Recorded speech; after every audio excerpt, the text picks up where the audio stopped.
கடக மகர ராசிக்காரர்களுக்கு இந்த 2025 எல்லாரும் பொது பலன்கள் தான் சொல்லிக்கிட்டு இருக்காங்க. தயவு செஞ்சு நீங்கள் எல்லாம் நோட் பண்ணுங்கள், அவசரப்படாதீங்க. ரெண்டாவது, கடகராசிக்காரர்களுக்கு அஷ்டம சனி முடிஞ்சிருச்சு. நோ டவுட், அஷ்டம சனி முடிஞ்சிருச்சு. ஆனால் 8ஆம் வீட்டுக்கு ராகு வர, அதை நீங்கள் மனசில் வச்சுக்கணும். அதே மாதிரி இந்த வருஷம் பிறப்பு, தமிழ் வருட பிறப்பு 2025 செவ்வாய் நீச்சப்பட்டு இருக்கிறார். அதே மாதிரி சனியும் செவ்வாயும் உங்களுக்கு பார்வை இருக்குது. இந்த காலகட்டத்தில் மிக கவனமாக இருக்கணும். குரு 12ஆம் வீட்டுக்கு போயிடுறார். ஆகவே கடகராசிக்காரர்கள் இதெல்லாம் மனசில் வச்சு செய்யணும். நோ டவுட், அஷ்டம சனி உங்களை விட்டு விலகுது.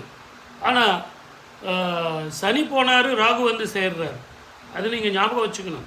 ஆகவே புதிய முயற்சிகள், புதிய தொழில் மாற்றங்கள் வந்ததுன்னா கொஞ்சம் நிதானமாக பொறுமையாக கடந்த 5 வருடம் உங்களுக்கு ஏற்பட்ட அனுபவத்தை வச்சுக்கிட்டு கடகராசிக்காரர்கள் செயல்படுங்க. இந்த சிறைப்பட்ட பறவை கூண்டில் இருந்து வெளியே வர மாதிரி கடகடன் பறந்துடாதீங்க. கொஞ்சம் கூண்டில் உட்காந்து ஆஸ்வாசப்படுத்திக்கிட்டு கடந்த 5 வருடங்கள் நமக்கு ஏற்பட்ட அனுபவங்களை மனசில் வச்சுக்கிட்டு இந்த 1.5 வருஷம் நீங்கள் இருங்க. அதே மாதிரி உங்களுக்கு 12ஆம் வீட்டில் உங்களுக்கு கேது வரப்போகிறார். ஆகவே புதிய தொழில்கள், புதிய உறவுகள், புதிய நட்புகள், புதிய வரவுகள் எல்லாமே சில அனுபவங்களை கொடுக்கும். கடகராசிக்காரர்கள் ஜாக்கிரதை.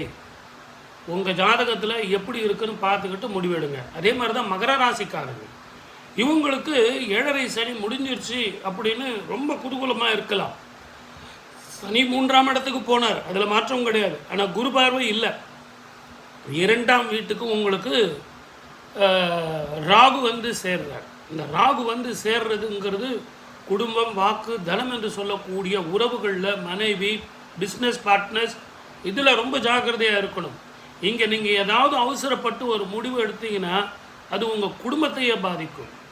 7.5 வருஷம் படாத பாடுபட்டீங்க, எவ்வளோ கஷ்டப்பட்டீங்க, எவ்வளோ அனுபவங்கள், செய்யாத குற்றத்துக்கு தண்டனைகள், உடல் ஆரோக்கியம், பண விரயம், நான் இப்படி சொல்லிகிட்டே போகலாம். அது ஒரு பொது பலன் ஆகிடும்.